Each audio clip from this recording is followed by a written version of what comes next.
Hello everyone, स्वागत है students आपका हमारे यूट्यूब चैनल में।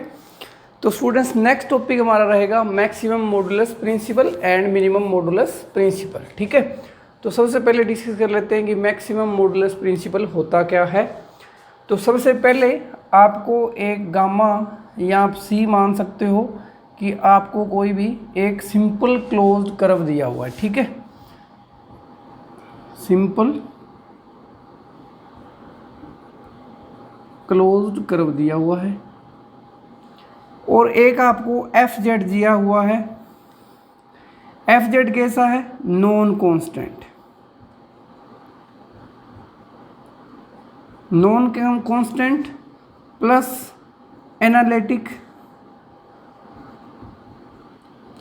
Inside as well as on the curve gamma, यानी कि जो अंदर वाला रीजन है,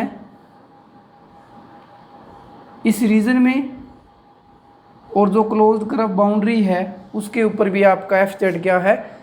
एनालिटिक दिया हुआ। ठीक है, ये दो चीज़ें आपको गिवन है। फिर अगर हम इसकी रेंज की बात करें तो इसकी रेंज में कुछ एफ जेड टाइप के एलिमेंट आएंगे।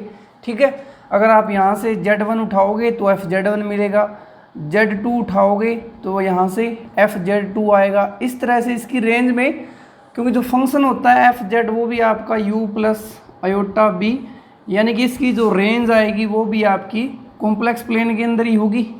ठीक है, तो अब इसका मैक्सिमम मॉडुलस प्रिंसिपल नाम कैसे पड़ा कि जो ये वैल्यूज़ आ रही हैं आप उनकी कंपेयरिंग नहीं कर सकते। इनमें से आप सबसे बड़ा नंबर नहीं छांट सकते क्योंकि ये कॉम्प्लेक्स नंबर्स है। तो सबसे पहले इनका क्या किया जाता है कि जो इसकी रेंज एलिमेंट्स आ रहे हैं जेड, उनका मॉडुलस दिया जाता है ताकि ये रियल नंबर बन जाए।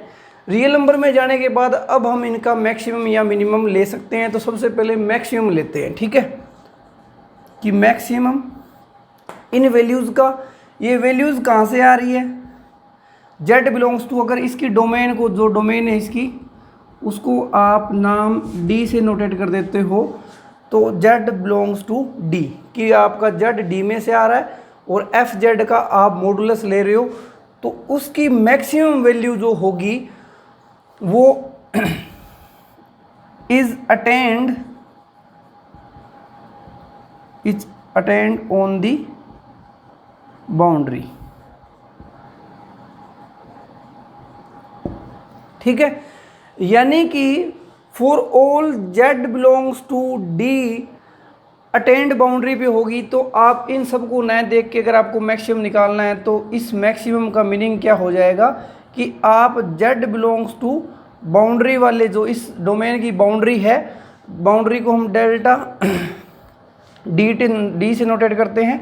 तो आप ओनली जो बाउंड्रीज पे जेड की वैल्यू है उनकी वैल्यूज पुट करके उनका मॉडुलस लेके उनमें से ही निकाल सकते हो। ये आपका मैक्सिमम मॉडुलस प्रिंसिपल की स्टेटमेंट है। ठीक है, नॉन कांस्टेंट, एनालिटिक, तो जो मैक्सिमम मॉडुलस की जो वैल्यू आएगी वो आपकी बाउंड्री के ऊपर आएगी। ठीक है, दूसरी तरह से इसकी डेफिनेशन आप देख सकते हो कि इफ आपका जो मैक्सिमम है Z belongs to the attained inside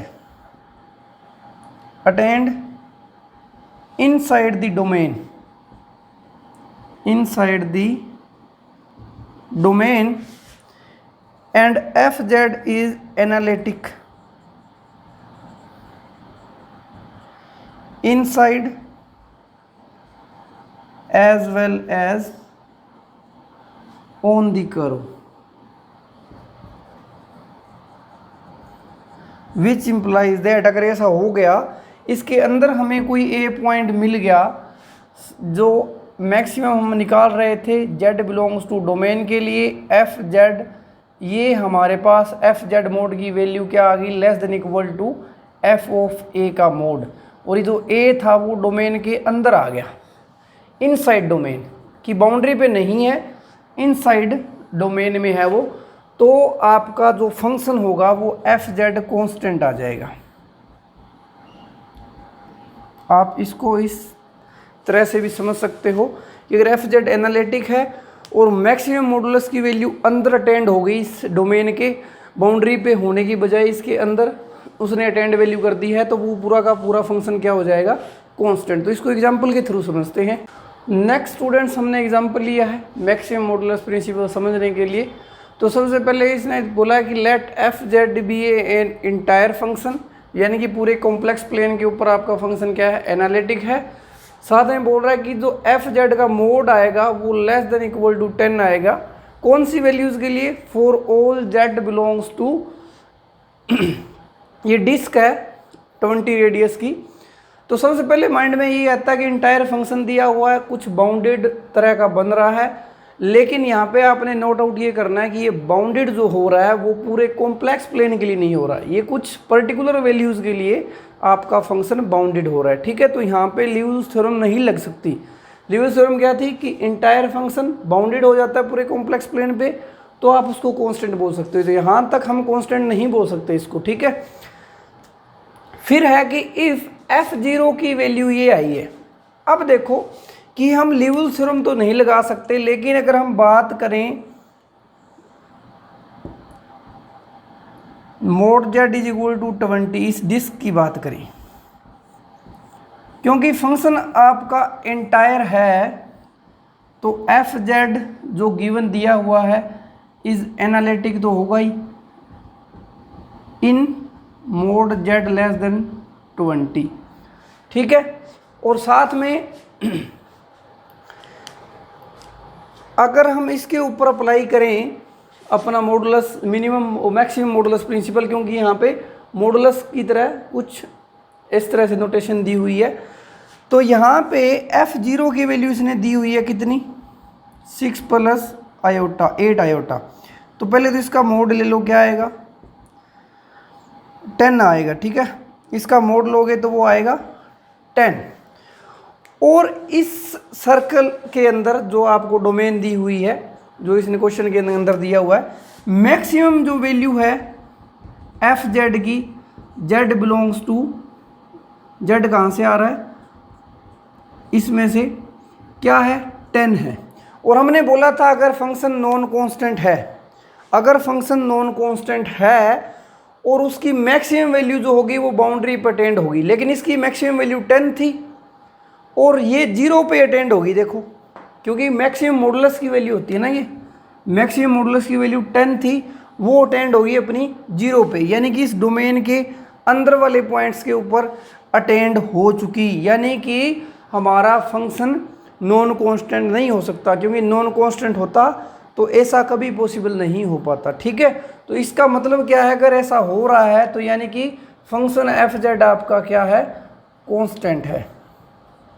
अगर एफ जेड कांस्टेंट है तो जो वैल्यू 0 पे आएगी वही 20 पे आएगी, तो इसका आंसर क्या आ जाएगा, सी। ठीक है, इस तरह से आपने मैक्सिमम मॉडुलस प्रिंसिपल का यूज़ करना है क्वेश्चंस को सोल्व करना। तो सिमिलर स्टूडेंट्स, हम मैक्सिमम मॉडुलस की तरह ही मिनिमम मॉडुलस प्रिंसिपल भी देख लेते हैं कि क्या होता है। तो उसके अंदर भी आपको एक सिंपली क्लोज्ड कर्व दिया जाता है गामा, और एक एफ जेड दिया जाता है, F Z is analytic inside as well as on the curve. ये चीज़ तो आपने नोट आउट करके चलनी है, ऑन दी कर्व गामा। अब यहाँ पे जो नोट करने वाली बात है कि आपका मिनिमम मॉडुलस प्रिंसिपल या थ्योरम कब लगेगी, पहले तो एफ जेड है वो 0 के इक्वल नहीं होना चाहिए, कुछ वैल्यूज़ के लिए हो जाए कोई दिक्कत नहीं, लेकिन वो आइडेंटिटी के लिए 0 के बराबर नहीं होना चाहिए। ठीक है, आइडेंटिकली 0 नहीं होना चाहिए पहला तो। दूसरा एफ जेड नॉन कांस्टेंट होना चाहिए। थ्योरम स्टडी कर रहे हैं हम, स्टेटमेंट, तो इसमें आपने ये दो चीज़ें लेके चलनी है। पहले तो एफ जेड एनालिटिक है इनसाइड और ऑन दी कर्व गामा के ऊपर, यानी कि बाउंड्री के ऊपर। साथ में एफ नॉन जीरो है और एफ नॉन कांस्टेंट है। तो ये सारी चीज़ें मिलके आपको बताएगी कि आप जो इसको डोमेन मान लेते हो इसकी फंक्शन की, तो यहाँ से जब रेंज में आओगे तो जो एफ जेड की मोड वैल्यूज़ का मिनिमम निकालना होगा आपने जेड बिलोंग्स टू डोमेन के लिए। ठीक है, तो ये वैल्यू भी आपकी क्या अटेंड होगी, अटेंड ऑन दी बाउंड्री।